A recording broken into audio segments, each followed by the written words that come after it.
Dios te bendiga, amado hermano. Este es tu programa Discipulado de Gracia, porque de gracia recibimos, damos de gracia. El día de hoy, nuevamente, estamos en este lugar para compartir con ustedes su servidor en Cristo, John Pirela, y mi hermano Fran Rivero. Amén, mi hermano John. Aquí estamos una vez más, después de varios parones, ¿no? Pero bueno, aquí estamos por la misericordia y la gracia del Señor, para seguir con esta carta maravillosa como lo es la carta a los romanos. Esperamos que todos los hermanos hayan estado leyendo, como hemos dicho en los anteriores programas, en los anteriores segmentos. Hoy vamos a comenzar con el capítulo 9. Hay que decir como cosa o algo preliminar de que el capítulo 9 al 11 es un segmento propio, mi hermano John. Así que ahí vamos a tratar de un tema en particular que tiene mucha relevancia. Se hablan temas que son muy importantísimos para el pueblo de Dios, temas que lamentablemente en el pueblo evangélico poco se toma, poco se toca, poco se habla. Creo que en el pueblo evangélico hace falta hablar de estos temas, como el tema de la predestinación, el tema de la elección de Dios. Son temas necesarios a hablar. Creo que es un tema que se ha abandonado. Los hermanos que son de pronto de corte reformada, eh, o de iglesias históricas, como se les dice, cristianas históricas, bien sean los presbiterianos, los bautistas, los luteranos, los metodistas, sí tocan estos temas. Pero creo que el pueblo evangélico, este pueblo evangélico que mayormente como los conocemos, son iglesias que se les dice pentecostales, iglesias evangélicas carismáticas, estos temas se olvidan, se pasan de alto y tienen repercusiones, porque este capítulo 9, el capítulo 10 y el capítulo 11 son capítulos que hablan de temas fundamentales para la fe cristiana, y no solamente en cuanto a la elección, a la predestinación, al arminianismo, calvinismo, que son debates que llevan siglos dándose, sino también de temas sobre el dispensacionalismo. ¿Qué pasa con Israel? Todo Israel va a ser salvo. Todos esos temas están abarcados en estos tres capítulos. Así que son tres capítulos de enorme relevancia, enorme importancia, y haríamos bien, hablando en términos generales, como una sugerencia a los hermanos que nos escuchan, si hay algún pastor, si hay algún líder de iglesia, de célula, algún maestro que enseñe en su congregación, son temas importantes a hablar también. No podemos ignorar segmentos de la escritura, tenemos que decir como fue Pablo. Pablo dijo que él enseñó todo el consejo de Dios a la iglesia de Éfeso. Nosotros igualmente debemos abarcar todo el consejo de Dios, toda la extensión de la escritura. Debemos darle al pueblo, a la iglesia, a la congregación, darles a entender los temas importantes y mucho más estos temas que han causado tanta disputa teológica a lo largo de siglos, hermanos que nos escuchan. No son temas de menor importancia, no son temas secundarios, como muchas veces se dice, ¿no, hermano John? De ciertos temas, como, no, la escatología es de segundo orden. No, hermano, todo es importante, todo es importante. Y si tenemos una escatología trucha, eso nos va a llevar a ver la Biblia de una manera trucha. Si tenemos una idea de la elección trucha, eso nos va a llevar a ver la Biblia de una manera trucha. Todo va a afectar, eso va a afectar. Como veamos la predestinación, cómo Dios salva. Bueno, el tema de la salvación es el punto central, por decirlo así, del plan de Dios. Todo el plan de Dios en Cristo, todo lo que se narra en la Biblia, el plan redentor, esa revelación progresiva del Señor, de lo que Él quería hacer para el mundo, cómo escoge a Abraham para que en Él sean benditas todas las naciones, es en miras de hacer un plan, de llevar a cabo un plan, una expiación de salvación, de redención para la humanidad. Entonces, el punto de vista soteriológico y soteriología es el estudio teológico o la parte de la sistemática teológica que habla de la salvación. Cuando hablamos de soteriología, estamos hablando de la salvación, la doctrina de la salvación. Y esto viene de la palabra griega soter, que significa salud o salvación. Salvación de un estado de riesgo, salvación de una enfermedad, salvación de un peligro. Y cuando lo hablamos en teología cristiana, estamos hablando de la salvación del alma, la salvación efectuada Por por Cristo. cierto, Fran, a nosotros no nos gusta mucho hablar con palabras técnicas, pero a veces es necesario, porque entonces llegan otros, le dicen estas palabras técnicas a los hermanos y los dejan mirando a la luna. Y por decir palabras técnicas que los hermanos no entienden, Los a veces, alumbran. sí, a veces creen que tienen más conocimiento o son más espirituales que los mismos hermanos que vienen de un ayuno, vienen de servirle a Cristo con amor, con temor. Pero sí es necesario a veces que nosotros bueno, más que todo el hermano Fran lo hace, con ese propósito, de que usted aprenda con nosotros a menos a identificar. de qué están hablando cuando utilizan algunas palabras técnicas, porque hay un problema muy grande, y yo creo que este capítulo en Maracaibo, Venezuela, y donde quiera que se escuche, va a ser de bendición, pero en Maracaibo, hermano, en esta ciudad, nosotros tenemos dos evangelios. Uno es el evangelio carismático de la prosperidad y el otro es el evangelio de los reformados. En Maracaibo, lamentablemente, no hay un equilibrio, no hay un equilibrio, sino que los hermanos están escuchando a Cas Luna, a Guillermo Maldonado, a Ronnie Chávez, bueno, con todos los que le siguen, y por el otro lado están Miguel Núñez, Sugel Michelén, John MacArthur, y por supuesto que estos otros son mucho más sanos. Pero hay dos posturas extremistas en cuanto a la soteriología, en cuanto a la doctrina de la salvación. Y por supuesto, los primeros estos, Carluna y Maldonado, no se comparan con los otros son sanos en comparación con estos primeros. Pero sí hay un equilibrio, hermano, hay un equilibrio en cuanto a estas doctrinas. Y este capítulo 9 de la Epístola a los Romanos le va a abrir a usted los ojos en cuanto a muchas doctrinas que usted escucha por ahí. Este es el capítulo del libro de la carta a los romanos. Este es el capítulo más debatido en la historia de la iglesia, en la historia completa de la iglesia. Y yo quisiera, antes de comenzar, hermano Frank, hablar, dar como una introducción, antes de nosotros empezar a desglosar verso a verso el capítulo como lo venimos haciendo. Romanos 9 es un capítulo de lo más debatido de la Biblia. Aquí muchos han construido doctrinas sobre salvación individual, la elección eterna, quién se salva, quién no se salva. Pero antes de imponer nosotros ideas o doctrinas a este capítulo, tenemos que hacernos una pregunta que nos va a sentar para que pensemos y leamos el capítulo de manera sana, sin prejuicio, sin traer ya interpretaciones de otras personas. La pregunta sería, ¿de qué está hablando realmente Pablo en este capítulo? ¿Cuál es el tema que trata el capítulo 9 de la epístola a los romanos? Pablo no está escribiendo un tratado filosófico sobre quién va al cielo y quién va al infierno. Y esto es muy claro. Esto no es lo que Pablo está explicando en este capítulo. Pablo está respondiendo a un problema real que estaba sucediendo en ese tiempo, en el tiempo en el cual Pablo le escribe la carta a los romanos. Había un problema real, había una confusión dentro de la iglesia, en especial en el pueblo judío.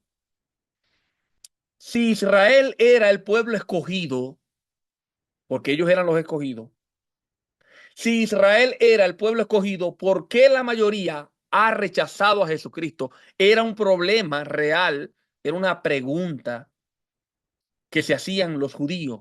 ¿Cómo ahora Dios, después de haber lidiado tanto con este pueblo, después de haber sacado a ese pueblo de Egipto, después de haber hecho pacto con Abraham, Isaac, Jacob, con David, después que Dios hizo todas las proezas que hizo con este pueblo, después de haberle entregado el tabernáculo, después de haberle prometido un Mesías, un Salvador, ahora en este tiempo llega ese Salvador, llega ese Mesías? ¿Y cómo es posible que el pueblo que Dios escogió, con el cual viene tratando Dios, este pueblo, no cree en el Mesías? ¿Falló la promesa de Dios? ¿Falló su palabra? Esta es la pregunta. Por eso, el apóstol Pablo se hace esta pregunta en el mismo capítulo. Y la respuesta de Pablo es clara desde el principio del capítulo. No es que la palabra de Dios haya fallado. Mira el versículo 6. Y ahorita vamos a leerlo verso a verso, pero quiero darle un fundamento a este capítulo. No que la palabra de Dios haya fallado, porque no todos los que descienden de Israel son israelitas. Entonces, ¿quiénes son los israelitas? ¿Quiénes son el pueblo de Dios? ¿Quiénes son los escogidos? ¿Cómo es esto? ¿Cómo es esto entonces que ahora la palabra de Dios no ha fallado? En ese punto del capítulo, Comienza el apóstol Pablo hablando de Israel y termina hablando de Israel. En el versículo del mismo capítulo, del 30 al 33, Pablo dice: ¿qué pues diremos? Que los gentiles que no iban tras la justicia han alcanzado la justicia, es decir, la justicia que es por fe. Mas Israel que iba tras una ley de justicia no la alcanzó. ¿Por qué? Pablo viene explicando de que no es del que quiere, sino de que Dios tiene misericordia, pero en verdad Pablo está hablando de la salvación. Porque Pablo aquí dice: porque iban tras ella no por fe, sino por obras de la ley, pues tropezaron en la piedra de tropiezo. La respuesta de Pablo es que Israel, aunque se salga del pacto, Dios no falla su promesa. Israel se sale del pacto porque viene corriendo tras una ley, queriendo cumplir la ley o queriendo llegar al cielo como ellos quieren, cumpliendo ley a su manera, a su esfuerzo. Y ya Dios tenía un plan ejecutado, ya Dios traía su plan y Dios escogió cómo hacer su plan. Israel no quería como Dios quiere, sino como ellos quieren. No sé si me expliqué. Pero esa es la respuesta de Pablo del capítulo. Y eso es lo que vamos a ver en todo el capítulo. Romanos 9 no trata principalmente de quién es salvo y quién no. Trata de cómo Dios ha sido fiel a su promesa a pesar de la incredulidad de Israel. El enfoque correcto del capítulo es que Pablo está defendiendo tres cosas. Pablo está defendiendo la fidelidad de Dios. Dios prometió y su palabra no ha fallado. La soberanía de Dios en su plan. Dios tiene un plan. Dios escoge instrumentos como Él quiere y a quien quiere Él. Ejemplo, Jacob, Esaú, Faraón. Roles en la historia. No está hablando de destinos explícitos eternos. La responsabilidad humana. Israel no creyó. Ese fue el problema de Romanos capítulo 9. Y Pablo lo deja muy claro. Entonces yo quiero que usted tenga esto en mente porque esto es lo que vamos a hablar. Y ya el hermano Fran lo va a ir desglosando también. Vamos a repetir lo mismo, pero vamos a ir expandiendo cada versículo, verso a verso. Quiero que tenga Biblia en mano, hermano, sea como los de Berea. Biblia en mano, un lápiz, un papel, y vamos a desglosar el capítulo 9 del libro de Romanos. Comenzamos, hermano Fran, con el Amén, versículo amén. 1. Sí, hermano. Ya solamente para decirles, ¿no? Que es importante hablar de esto, amados hermanos, porque de pronto, como se preguntaban los judíos, también nosotros nos podríamos preguntar en algún momento. ¿Será que puedo confiar en Dios? ¿Será que sí voy a culminar la carrera? ¿Será que sí voy a poder? Y Pablo habla de eso, porque Dios no falla sus promesas, Dios no nos deja a mitad de camino. El hecho de que Israel, y creo que hoy con muchos hermanos pasa este tema, ¿no? Que lo miran y dicen, pero es que si todo Israel no se salva, Dios falló a su promesa. O sea, volvemos a reincidir en el mismo problema. Creo que volvemos a caer en el mismo problema porque estamos mirando las cosas de una manera que la Biblia no lo muestra así. Al menos el cristianismo no lo muestra así. Porque de pronto desde la perspectiva judía se puede ver, ¿verdad? Que ellos son el pueblo escogido y todo el asunto y el no ser salvos al fin de la carrera sería como, hombre, aquí Dios faltó. Pero desde la perspectiva de Pablo, Paulina, cristiana, Israel es el Israel espiritual, aquellos que descienden de Abraham, tanto de los judíos como de los gentiles. Y de ambos pueblos Dios hizo uno, como dice en Efesios. Entonces, este tema sí tiene relevancia para nosotros. El saber que Dios no falla sus promesas, el saber que si Dios prometió que va a volver, que vendrá por nosotros, que hay vida eterna, el saber esas cosas y saber este tema, saber lo que Dios hizo con el mismo Israel y cómo llevó a cabo su plan en Cristo y cómo no va a faltar esas promesas de regreso, de retorno, de una tierra nueva, de una vida restaurada, de un cuerpo glorificado. Saber este tema nos da confianza también al futuro, amados hermanos. Entonces, empecemos.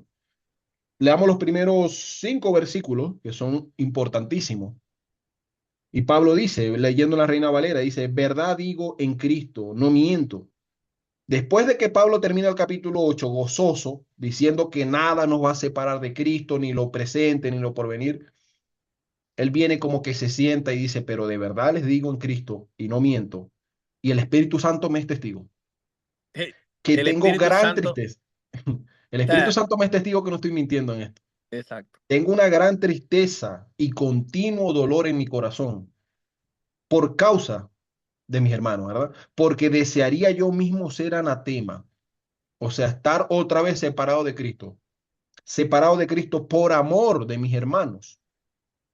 Y ahí te delimita, ¿no? ¿Quiénes son esos mis hermanos? Los que son parientes según la carne. Hablando de estos hermanos según la carne, los que son mis compatriotas según la carne, que son israelitas, de los cuales son la adopción, la gloria, el pacto, la promulgación de la ley, el culto y las promesas, de quienes son los patriarcas y de los cuales, según la carne, ojo, según la carne, porque no es que Cristo tuvo su inicio ahí, sino según la carne, vino Cristo, el cual es Dios sobre todas las cosas, bendito por los siglos. Amén.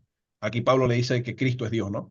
Este mismo pasaje lo puede encontrar como un breve paréntesis en la Biblia de los Testigos de Jehová, la nueva traducción la traducción del Nuevo Mundo, tal cual así. O sea, es un pasaje que los pacatea a los Testigos de Jehová porque aquí dice que Cristo es Dios. No dice que es un arcángel o lo otro, ¿no? Entonces, comenzamos que Pablo dice en el versículo 1 y dice y coloca al Espíritu Santo como testimonio que él no está mintiendo en esto que va a decir. Esta declaración, esto que voy a decir, no estoy mintiendo. El Espíritu Santo me es testigo.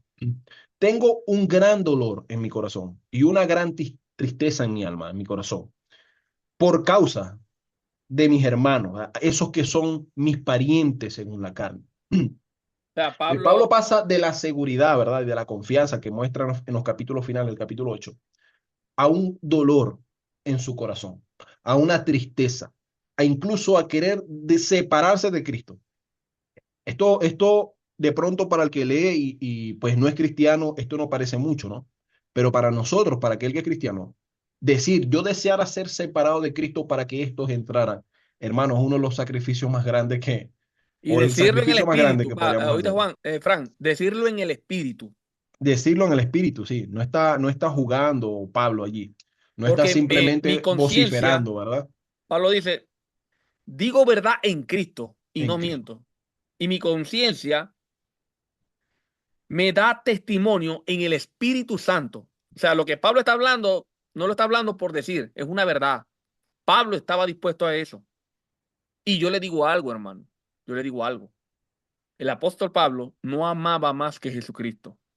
Entonces, ya desde aquí comenzamos a romper con un paradigma, con una idea que nos han metido en la cabeza de que Dios amó a unos y a otros no desde antes de la fundación del mundo. Hermano, el Dios nuestro es amor y ama a todos los seres humanos. Ama a todos los seres humanos. Y Cristo murió por todos los seres humanos. Ahora, ¿por qué no todos se salvan? Como dice Pablo en en este mismo libro. Pues no todos han obedecido al Evangelio. Pero ¿cuál es la condenación de esas personas? ¿Que no le alcanzó el amor a Dios para llegar hasta ellos? No. Cristo es muy claro. Esta es la condenación del mundo, que la luz sí les alcanzó hasta ellos. Pero ellos amaron más las tinieblas que la luz. Y podemos ver aquí al apóstol Pablo hablando en el Espíritu, lleno del Espíritu Santo, que él desearía morir por estos que habían rechazado el Evangelio. Y si Pablo estaba dispuesto a morir por ellos, si Cristo lloró por ellos en la entrada en Jerusalén, lloró por Jerusalén, y si Cristo llora por ellos y Pablo llora por ellos, hermano, nosotros no podemos decir que Dios desde la eternidad no los amó y él decidió condenarlos. No se puede. Yo creo que sería negar el carácter de Dios, el verdadero amor de Dios. Y sería un error grave, grave pensar o decir esto, hermano. Sí, para los hermanos que nos escuchan, tanto en la emisora como aquí por Zoom también, tengan en cuenta, amados hermanos, que muchas veces en la teología, al igual que en la filosofía, se pueden crear términos, ¿no? Para ilustrar una idea, ¿no? Se puede crear un término, no sé, como la seidad de Dios para demostrar que o conceptualizar que Dios es autosuficiente en sí mismo en cuanto a su vida. Él tiene existencia en sí mismo, ¿sí? Entonces, en un término filosófico, teológico, se diría la aceidad de Dios, ¿sí? Entonces, estos términos técnicos, como decía el hermano John al principio, muchas veces pueden causar una apariencia, ¿verdad?, de gran erudición y sabiduría, o sencillamente nos pueden agobiar a la hora de estar escuchando a alguien que usa tanta terminología o tecnicismo, tendríamos que decir. nos puede llegar a agobiar, de manera que decimos, esta persona sabe de lo que está hablando y si él lo dice, bueno, así será. Y esto pasa mucho, ¿no? Esto pasa mucho con un libro que leemos o una prédica que escuchamos. Y bueno, da cierta apariencia, ¿no? Pero, ¿qué decimos cuando estamos hablando de que Dios desde la eternidad pasada, como si hubiera una eternidad pasada, no hay secuencia, no hay antes, un después en toda la eternidad? Pero se habla en términos entendibles como la eternidad pasada. Dios odió a unos y amó a otros, ¿sí? Como lo propugna una cierta cosmovisión cristiana, ¿no? Pero después vemos y decimos que no, es que Dios ama a todos, pero no los ama con la misma clase de amor. Entonces ahí comienzan, ¿verdad?, a crearse términos, a usar distinciones, distinciones que la Biblia no tiene, que la Biblia no usa, pero simplemente para mantener una postura. Entonces, ¿qué es lo que queremos o qué es lo que quiero decirle en este breve paréntesis? Que no quiero divagar mucho. Decirles, amados hermanos, que no se dejen llevar por las muchas palabras, que no se dejen llevar por las elucubraciones elevadas, ¿no? Las ponencias elevadas que uno dice, uno queda como que, wow, este hombre tiene un léxico, una retórica. Hay que tener mucho cuidado con el tema de la retórica. Muchas veces hay hermanos que de pronto no tienen, ¿verdad?, una retórica muy refinada, pero lo que dicen es palabra del Señor y nos exhortan y van al punto y nos confrontan y muchas veces nos endurecemos, rechazamos esas palabras por parecernos simplonas cuando sencillamente están usando y hablando conforme a lo que, por lo menos en nuestro mundo hispano o castellano o español, hablando en términos bíblicos. Cuando nos exhortan y digan, hermanos, consuélense los unos a otros, o consolados o gozados, y nos parece como que está usando un lenguaje muy arcaico, pero de pronto el otro que predica usa una retórica más elevada, ¿no? Y eso nos alumbra, nos pantallea mucho más, ¿no? Entonces, a tener cuidado con eso. Siguiendo en el punto, hermano John. Entonces, vemos los primeros tres versículos que Pablo tiene un gran dolor en su corazón, y esto es necesario puntualizarlo en este capítulo, porque Pablo no está simplemente hablando por hablar, él no está escribiendo por escribir, él no está votando teología por votar teología. Él está hablando de algo que él siente profundamente en su corazón y que si Pablo lo siente, cuánto más mucho Dios, ¿no? O sea, y eso se va a ver en el capítulo 11 que Dios, el mismo Pablo dice, ellos son amados todavía por causa de los padres, o sea, Y Dios es nos que ama. Pablo reconoce también sus privilegios, los pactos, la ley y las promesas Ujú. en esos Entonces, capítulos estamos en primeros. el punto del versículo 4 y 5. Pablo menciona que esos israelitas, esos hermanos de Pablo según la carne, ellos han recibido la adopción, la gloria, el pacto, la promulgación de la ley, el culto y las promesas, ¿no? Y aquí Fran, quiero... Sí, hermano, di- adelante. disculpa que te pare antes de que nos salgamos de estos capítulos, porque hay unos predicadores de estos reformados, entre paréntesis, ellos dicen, bueno, aquí Pablo está hablando como patriota. Y en estos días un hermano vi que le tapó la boca, les dijo, o sea que Pablo tiene más amor como patriota que Jesucristo mismo como creador. O sea, no hay manera, no hay forma ni manera de que nosotros podamos refutar que el apóstol Pablo está hablando en el Espíritu y está amando con el amor de Cristo y que las personas que se están perdiendo aquí por rechazar el Evangelio son personas que Dios no quiere que lo rechacen, sino que Dios quiere salvar. Esa es la verdad del versículo. Continúe, hermano Frank. Sí, quería dar un breve comentario porque en el versículo 4 se habla de la adopción, ¿no? Y de pronto la gloria, la palabra gloria básicamente quiere denotar esplendor. Dios le dio esplendor a Israel. Los hizo su especial tesoro, como lo dice en Éxodo 19, los hizo su nación santa, una nación que iba a traer reyes y sacerdotes. Todo lo que ahora se le aplica a la iglesia en Pedro, capítulo, creo que la primera de Pedro, capítulo 2, versículo 9. Todo lo que se le aplica ahora a la iglesia, Dios le había prometido eso a Israel. O sea, ustedes, si ustedes me obedecen, y lo pueden ver en el capítulo, creo que es el 18 o 19 de Éxodo, él le dice, si ustedes me obedecen, ustedes van a ser mi especial tesoro. O sea, si ustedes se mantienen dentro del pacto, ustedes serán mi especial tesoro. Y los voy a prosperar y los voy a bendecir, etcétera, etcétera. Dios le había dado gloria a Israel, esplendor, magnificencia, por decirlo así. Terrenalmente hablando, le había dado gloria entre las naciones de la tierra, les dio el pacto. ¿Con qué otra nación, dice el mismo Dios, no? ¿Con qué otra nación yo he hecho pacto? Sino con ustedes, hijos de Israel, hijos de Jacob. O sea, el pacto lo había tenido con ellos. La promulgación de la ley. Israel había tenido el privilegio, como se dice desde el capítulo 3 que lo tocamos, el privilegio de ser quienes tenían en la ley la forma del bien y del mal, o sea, quienes predicaban la ley de Dios. Ellos tenían ese privilegio. Ninguna otra nación tenía ese privilegio como lo tuvo Israel particularmente. Y ahora ese beneficio, ese privilegio se encuentra en la iglesia que predicamos, ¿verdad? En todas partes del mundo la iglesia predica la ley, el evangelio de Dios, la exhortación de Dios, el arrepentimiento para salvación. El culto y las promesas. A Israel se le dio el culto a Jehová. ¿Qué otra ciudad le dice en el Antiguo Testamento? He escogido yo para poner mi nombre en ella, ¿verdad? O sea, Dios le había dado muchos beneficios a Israel. Y las promesas, cantidad de promesas, incluyendo la promesa de salvación, ¿verdad?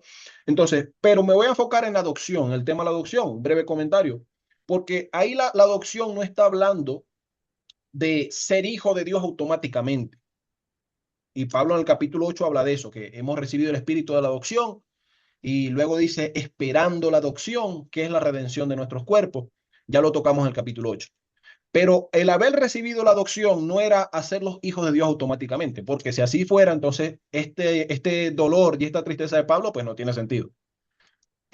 Dios los puso en una posición de llegar a ser hijos de Dios, de mantener o tener una relación verdadera con Dios. Dios los puso a ellos en esa posición. O sea, yo los escojo como pueblo, escogiendo a Abraham, para que ustedes mediante conocerme, y lo dicen diversidad de pasajes. Jeremías dice, ¿en qué se va a gloriar el hombre? En que me conozca.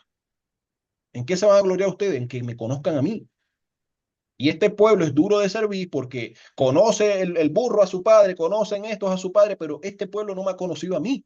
Es increíble, decía Dios, por medio del profeta Jeremías. Entonces Dios los puso, esa adopción era o es como estamos nosotros hoy en Cristo, aunque hemos recibido las primicias del Espíritu, hemos recibido esa garantía de que podemos llegar a ser hijos de Dios o llegamos a ser hijos de Dios.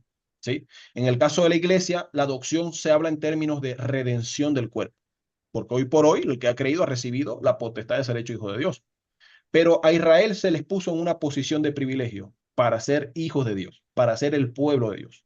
Muchos lo rechazaron, muchos se endurecieron, muchos pecaron en el desierto y no llegaron a hacerlo. Entonces, solamente para aclarar ese punto, ¿no? Y aquí entramos luego al versículo 6, y aquí es donde del versículo 6 al versículo 13, creo que ese va a ser el segmento que vamos a poder abarcar hoy, hermano John. Aquí es donde la cosa se pone, comienza el debate, por decirlo así. Aquí es donde se comienza el debate entre ciertas posturas cristianas. Pero es necesario hablar esto y es necesario llegar a una comprensión sana de esto. Hermano John, antes de iniciar, si tiene algo que decir al respecto. No, no, no. Estoy esperando porque ahí es donde comenzamos ahora a tocar temas de diferentes doctrinas, Amén. posturas escatológicas, como por ejemplo el dispensacionalismo. También. Que Entonces, hablemos, hermano, en el hablemos. versículo 6, vea que en el versículo 5 dice que ellos recibieron las promesas, pero luego en el versículo 6 dice, no que la palabra de Dios haya fallado, ojo, pero no la palabra de Dios no falló con ellos, porque no todos los que descienden de Israel son israelitas. Y esto creo que para el 100% de los que estamos aquí, incluso mi hermana Francis, ella está asistiendo aquí con nosotros muy recientemente, de pronto no sabe mucho de lo que va el rollo, el debate, pero sí habrá visto videos en internet, en Facebook, en YouTube, en TikTok, videos que hablan al respecto de que Israel es el reloj profético, es la nación elegida de Dios, el pueblo de Dios. La iglesia no es el pueblo de Dios, no Israel. Entonces, de pronto hasta ella lo ha visto, porque creo que todos nosotros venimos de este contexto. Y en toda Latinoamérica traemos ese trasfondo, que no es la iglesia el pueblo de Dios, sino Israel. Y aquí Pablo dice, porque no todos los que descienden de Israel son israelitas. Y aquí comienza el asunto a responder por qué la palabra de Dios no ha fallado. Y hablar de la libertad que tiene Dios para elegir a quienes quiere dentro de sus propósitos. Dios tiene libertad. Eso hay que tenerlo en cuenta. Dios es libre de escoger las maneras en cómo Él va a salvar al ser humano, de escoger personas para una obra en específico, como escogió a Jeremías desde que estaba en el vientre de su madre. Lo escogió para darlo profeta a las naciones. No habla de salvación. Jeremías ya era parte del pueblo del pacto, ¿no? Ya estaba en ese camino a conocerlo. Desde muy niño a los israelitas les comenzaban a enseñar la Torá, o la ley, o los escritos de Moisés, ¿verdad? Entonces ya Jeremías iba a ir por ese camino automáticamente. Pero Dios lo escoge desde el vientre de su madre para darlo a profeta a las naciones. Y no vas a decir que no porque yo voy a estar contigo, yo te voy a dar la valentía, yo te voy a dar el coraje, te voy a ayudar, te voy a dar fortaleza para que hagas todo a lo que yo te mande, le dice Dios a Jeremías. Entonces aquí Pablo comienza a hablar de eso y dice, el versículo 7 que aquí es donde ya entra el grueso como tal. El versículo 6 es un enlace entre los primeros 5 versículos y lo que viene. No todos son israelitas. Le pone eso a los hermanos que estaban en Roma, que eran judíos, que eran israelitas. Le dice, no todos son israelitas, sino que y dice en el versículo 7 ni por ser descendientes de Abraham, todos son hijos. ¿Era hijo Ismael? Era hijo Ismael. Ismael era un hijo. Pero en Isaac te será llamada descendencia. Y aquí comienza a hablar Pablo de la libertad que tiene Dios para escoger las maneras en cómo la gente va a servirle, en Isaac, cómo su plan va a Isaac, seguir adelante. Isaac Adelante, era el perdón. hijo. Isaac era el hijo de la promesa, el escogido, el de la El de la línea. promesa. Había una línea. No Ismael ni los otros hijos de Moisés, porque no solamente era No Ismael aparte solamente de esos Isaac, dos, tuvo muchos más. Exacto. hubo mucho más. Entonces, eso a tener en cuenta. No se dice de Ismael, bueno, Ismael lo reprobamos, no. Hay una parte que Abraham le dice a Dios, Señor, ojalá Ismael viva delante de ti, porque qué más muchacho, ¿verdad? O cuál me va a heredar el Damaseno este que tengo aquí como siervo. Y Dios le dice, no, no, no, vas a tener un hijo. Milagrosamente vas a tener un hijo de la promesa, que hasta cierto punto es una simbología de Cristo, ¿no? El hijo prometido que nos es nacido, como diría también Isaías. Ese hijo nacido de la promesa.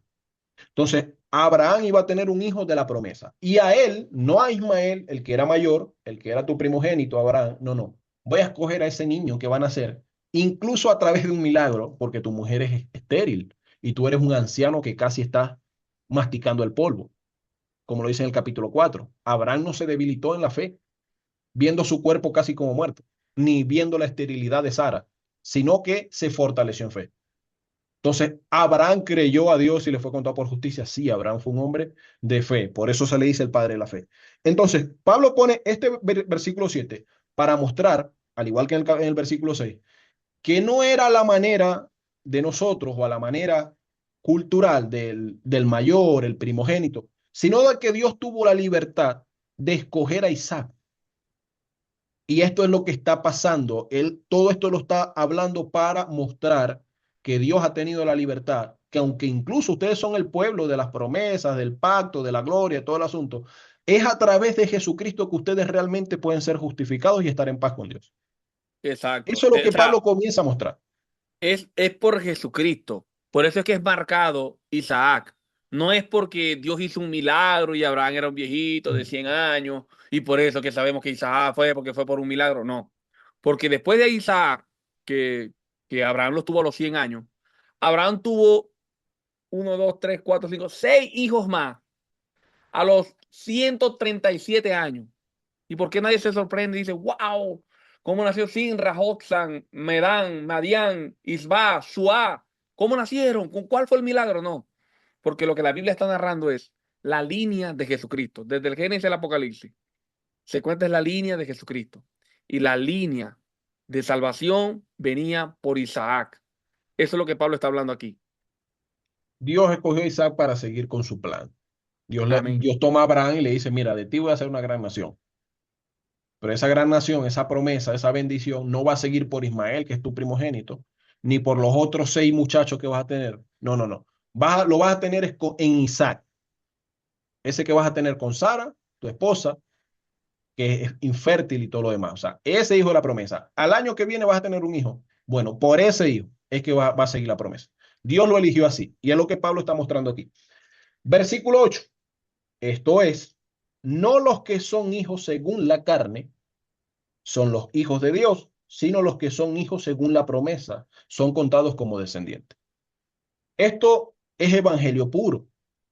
Esto es lo que dice Juan, esto es lo que dice Juan el Bautista, Juan el apóstol. Esto es lo que dice. Esto es lo que dice el mismo Jesús le dice a los fariseos, ustedes no son hijos de Abraham, ustedes no son hijos de Dios, ustedes ni siquiera son ovejas de mi padre, ni son mis ovejas, porque si fueran mis ovejas, pues escucharan mi voz y me siguieran, pero ustedes no son ovejas de mi padre. O sea, ustedes no son hijos de Dios, lo que le está diciendo también de alguna manera. Ustedes no son hijos de Dios porque no han creído. Adelante, mi hermano John. Quiero hacer un paréntesis a los hermanos que están anotando.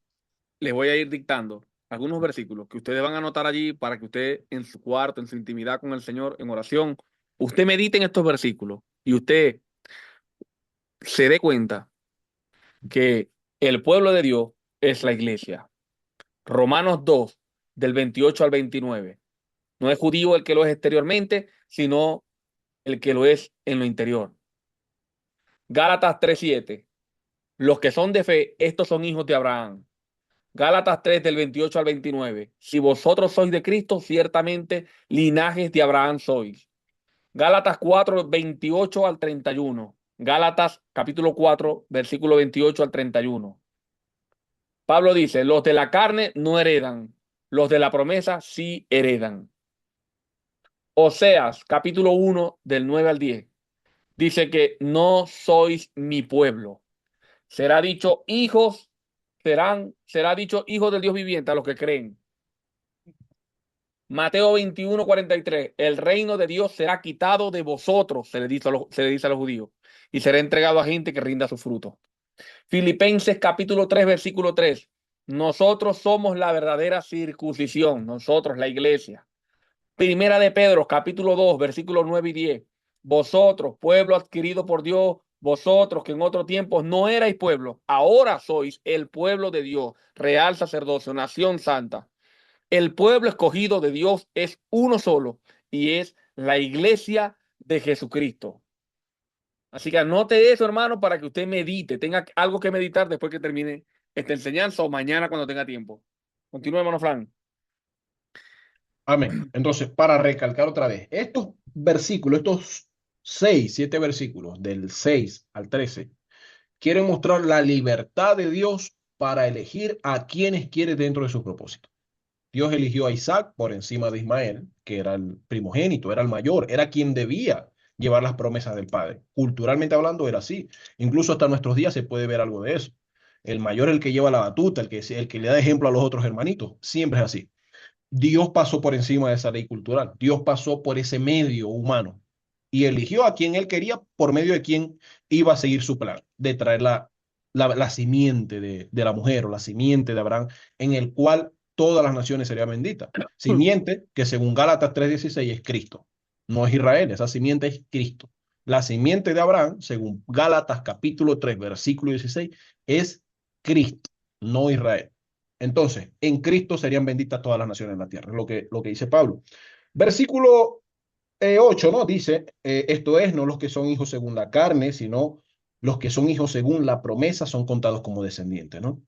Versículo 9, porque la palabra de la promesa fue esta, ¿no? La que se le dio a Abraham y a Sara.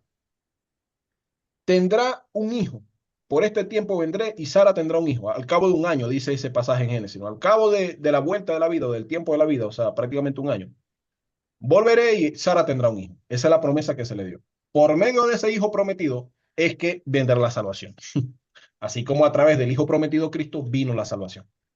Amén. Eso es lo que Pablo está mostrando ahí y cómo Dios libremente eligió a Isaac por encima de Ismael. Versículo 9. Versículo 10. Y no solo esto, sino también Pablo pone otro ejemplo para mostrar esa liberalidad de Dios, esa libertad de Dios. Y no solo esto, sino también cuando Rebeca concibió de uno, es decir, de Isaac, nuestro padre, pues no habían nacido ni habían hecho aún ni bien ni mal, es el versículo 11, para que el propósito de Dios conforme a la elección permaneciese, no por las obras, no se lo tenía que ganar, no se lo ganó Isaac, no se lo ganó tampoco Jacob, sino que Dios eligió por cuál iba a llevar esa promesa adelante, sino por el que llama. Se le dijo a Rebeca, porque a Rebeca se le habló esa promesa. El mayor servirá al menor. Y hay una pregunta muy importante, ¿no? Que alguien me muestre en la Biblia cuándo Esaú le sirvió a Jacob. No lo van a encontrar. Está Esaú fácil. nunca le sirvió a Jacob.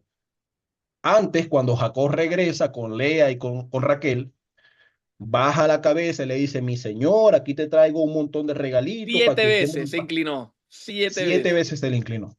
Entonces, Esaú nunca le sirvió a Jacob. ¿De qué estaba hablando ahí? Y si uno va al pasaje en Génesis, se encuentra que Y, está hablando de las dos naciones.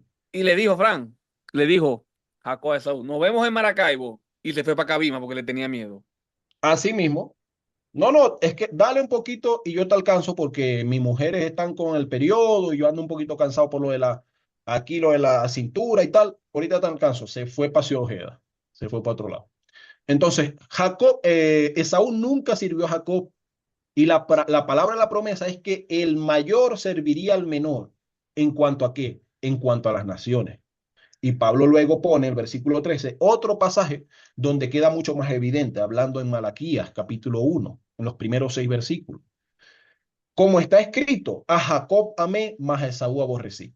Allí Pablo no está hablando de que Dios amó a Jacob para salvarlo y odió a Esaú para condenarlo eternamente. No está hablando de eso, hermano.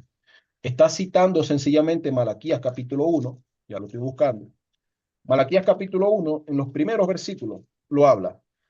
Dice, Malaquías capítulo 1, versículo 1, dice, palabra de Jehová contra Israel, palabra de Jehová contra Israel, por medio de Malaquías. ¿Mm? Yo os he amado, dice Jehová. Y dijeron ustedes, ¿en qué nos ha amado? Israel le dice a su Dios, a Jehová, ¿en qué nos has amado? Y viene Dios y le responde, ¿no era Esaú hermano de Jacob? Hablando a Israel. O sea, ¿no eran los padres de ustedes, los ancestros de ustedes, así hermanos? ¿No era Jacob, Esaú hermano de Jacob? Dice Jehová. Y yo amé a Jacob, elegí a Jacob, desde que se le da la profecía a Rebeca. Y a Esaú aborrecí y convertí sus montes en desolación y abandoné a su heredad a chacales. Y de esto hay profecías en Isaías, en Jeremías, en Ezequiel, donde se dice que Esaú, Edom, también, Edom persiguió a los israelitas cuando estaban siendo asediados por los asirios, por los babilonios. Los perseguían. O sea, en lugar de tener compasión, que nosotros los venezolanos no tengamos compasión de, no sé, una invasión extranjera injusta con Colombia y nosotros en lugar de ayudar a los colombianos que son, venimos de la gran Colombia, venimos prácticamente de las mismas, del mismo origen, nosotros en lugar de ayudarlos, lo que hagamos es sumarnos al perpetrador de esa injusticia. Algo así sucedió. Cuando Judá e Israel estaban siendo asediados, expatriados, expoliados por los imperios de esa época, Edom, en lugar de ayudar a sus compatriotas, a sus familiares, no, los robaron, los expoliaron, los terminaron de machacar. Y Dios, por causa de eso, y lo dice en las profecías de los profetas mayores, Dios dice, Edom, yo vi lo que hiciste.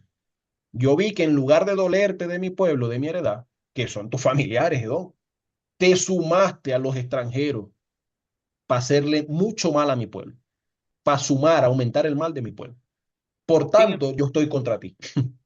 Es lo que sin Dios le dice. embargo, sin Adelante. embargo, o sea, para añadirle un poquito más, esa palabra aborrecí en el hebreo no significa que Dios lo aborreció eternamente para condenarlo. No, eso no Primero está hablando está, de un no pueblo, está está hablando de un ahí. pueblo eternamente, entero. Cuando dice a Jacob amé y a Esaú aborrecí, está hablando de los dos pueblos. Entonces, no cabe el pensar que Dios está hablando que quiere condenar a uno y salvar a otro. ¿Por qué? Mire, esa palabra aborrecí la utiliza Jesucristo, la misma palabra hebrea. Jesucristo en capítulo 14 de Lucas, versículo 26, cuando dice, si alguno viene a mí y no aborrece a su padre y a su madre, ¿quién de nosotros para seguir a Cristo tiene que aborrecer eternamente al padre y a la mamá? Nadie. La Así palabra lo es. que significa es amar menos o no escoger, no dar la prioridad. Eso es lo que significa esta palabra. No es que Dios aborreció a ese pueblo por completo. Sí, incluso hay pasajes en Oseas se encuentra. Hay pasajes, creo que en Jeremías también, lo leí hace poco. No recuerdo el pasaje estrictamente, pero en Oseas sí. Hay pasajes donde Dios dice, aborrecí a Israel. En Jeremías también, ustedes se han ido en prostitución con los babilonios, con sus amantes. Usa palabras muy, muy fuertes, tanto en Jeremías como en Ezequiel, Dios, para referirse a Israel. Y le dice, ustedes se han prostituido, por tanto los he aborrecido. Dios también llegó a aborrecer a Israel. Y eso no quiere decir que los condenó eternamente a todo Israel. Jacob, Simplemente los despreció por un tiempo. amén. Jacob aborreció a Lea y amó a Raquel. Ujú. Pero Lea fue la que le dio más niños. más Tal muchacho. cual. Pero no es que la aborreció, que no la podía ver, que le tenía rabia, no. Amaba más a Raquel y tenía preferencias por Raquel antes que por Lea, en Así ese es. Vea sentido. Pero no este era que la pasaje, hermano odiaba, John. no era que Este la pasaje odiaba. en Deuteronomio capítulo 2 dice, está el pueblo en el desierto. Y todo esto es importante. O sea, cuando uno conoce la escritura, uno ve que la idea de que Dios aborreció a Saúl, o sea, lo condenó eternamente y lo odiaba, pero amaba a Israel y lo eligió, no cuaja, no cuadra por ningún lado. Porque si se toma así, entonces estamos diciendo que pues todo Israel es salvo desde de la A a la Z. ¿Ok? Y no es así, no está hablando de eso, porque el mismo Pablo está diciendo que no todos son israelitas, que no todos, así que no se puede estar hablando en términos de que Dios salvó a toda la nación o los eligió a toda la nación para que sean salvos toditos, a pesar de su comportamiento, a pesar de su dureza de su corazón, a pesar de su desobediencia, no está hablando de eso. Entonces, en el desierto, vea lo que pasa, Deuteronomio capítulo 2 anda el pueblo vagando por la tierra y rodeando el monte Seir por mucho tiempo. Monte Seir, que Seir significa rojo, que es como se le decía también a Esaú, rojo, por su vellaje y todo el asunto. Y se rodeamos el monte Seir por mucho tiempo. Y Jehová me habló diciendo, bastante habéis rodeado el monte Seir, volveo al norte, y manda al pueblo diciendo, pasando vosotros por el territorio de vuestros hermanos, los hijos de Esaú, que habitan en Seir, vuestros hermanos, hijos de Esaú, que habitan en Seir, ellos tendrán miedo de vosotros, ¿verdad? Por todo lo que habían escuchado en el desierto, Faraón, las plagas, todo eso lo habían escuchado. Mas vosotros guardaos mucho, ojo con los hijos de Esaú, guardaos mucho, no os metáis con ellos porque no os daré de su tierra ni aun lo que cubre la planta de un pie. No se metan con Esaú, no se metan con los hijos de Esaú, que son vuestros hermanos. No se metan con ellos, porque no les voy a dar, pero ni la planta de un pie. Porque yo he dado por heredad a Esaú el monte Seir. Entonces encontramos que Esaú es respetado por Dios, Esaú es bendecido por Dios y son llamados hermanos del pueblo elegido. No son llamados los réprobos, los perdidos, que esos desgraciados que Condenado. no tienen mi gracia. No, no, no, no, no. Eso pasa después. Cuando llega Malaquía a hablar de eso, es porque ya Esaú se ha revelado y le han hecho múltiples cosas a Israel, que eran sus hermanos, como bien lo dice aquí. ¿Me entienden? O sea, por causa de eso, Dios reacciona y dice, bueno, les voy a dejar sus montes en desolación. Le cayó el internet a Fran. Sí, ahí podemos ver que Dios no aborreció, odió a Esaú como persona individual, sino que Pablo viene hablando ya de dos pueblos. Y viene Pablo marcando la línea de la promesa en el escogido que es Jesucristo. Este cuando aparece en el río Jordán, que Juan el Bautista lo bautiza, te escucha una voz del cielo que dice, este es mi hijo amado, en él tengo complacencia. En la transfiguración, cuando se aparecen Elías y Moisés, los discípulos quieren colocar a Jesús al nivel de Elías y Moisés y hacer tres enramadas para ellos tres, una voz del cielo les grita y les dice, les habla y les dice, este es mi hijo amado, a él escuchad, porque todo era sombra de lo que había de venir y todo se cumple en Jesucristo. Vamos a dejarlo allí el día de hoy. Mañana vamos a continuar con el siguiente versículo, porque vamos verso a verso en el libro de Romanos. Medite lo que se le está hablando, piense, analice, hermano. Eh, Lea la carta a los romanos completa si quiere, lea todo el capítulo, escuche otras versiones y mañana continuamos hablando acerca de este tema tan importante. Que la paz del Señor esté con ustedes, Dios le bendiga, muchas gracias. Nos vemos, mañana hablamos, hermanos. Dios le bendiga.